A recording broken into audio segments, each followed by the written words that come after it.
somewhere in the last 26 years. The difficulty is because of the stop-start nature, we haven't got around to it.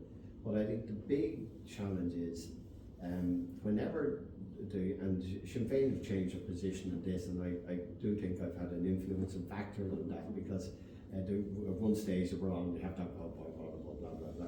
But if you don't do the preparatory work, and the preparatory work is only starting now. I mean, the universities, there's 3 or 4 universities on the island now are putting a lot of resources into that. Liverpool University or Harvard are doing some work on it now. So, you know, like, imagine if we were all going out canvassing in the morning. It'd be canvassing for you now, it'd be easy. But say we were going out canvassing. You're welcome anytime. It'd be all out for you. But if we were going out in the morning canvassing and you were knocking at the door and you said, we want you to vote for a poll for United Ireland, and then someone would say to you, well, apart from saying how you're going to pay for it, leave that apart, leave that out of it altogether. They said, well, how are we going to integrate the PSNI in the Irish economy? How are we going to integrate the Irish court system, King's Council and senior councils? How are we going to do that? How are we going to get Invest Northern Ireland and IDA together? You know, so all these questions have to be worked out. I think they're all doable.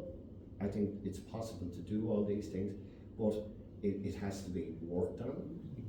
And you can only come out and put a question to people where at least you're able to give coherent answers, if not fully, as best you can.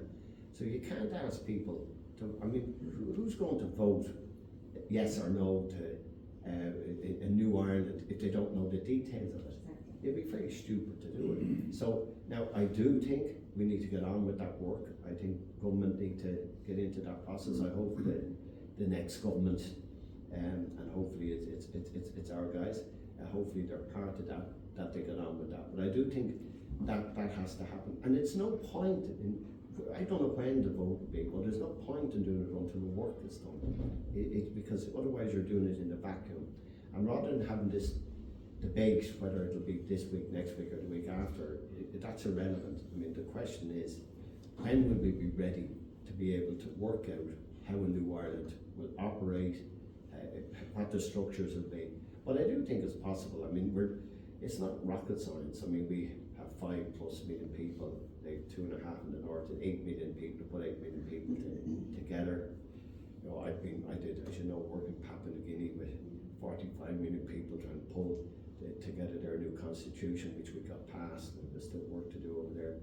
Or the Basque country, how they all told me I was wasting my time, that we wouldn't get Basque nationalists integrated with the Spanish government. Now the Spanish government are pleading with the Basque to support them. So all these things work, but it won't work just sitting in the studio saying, I want a bar.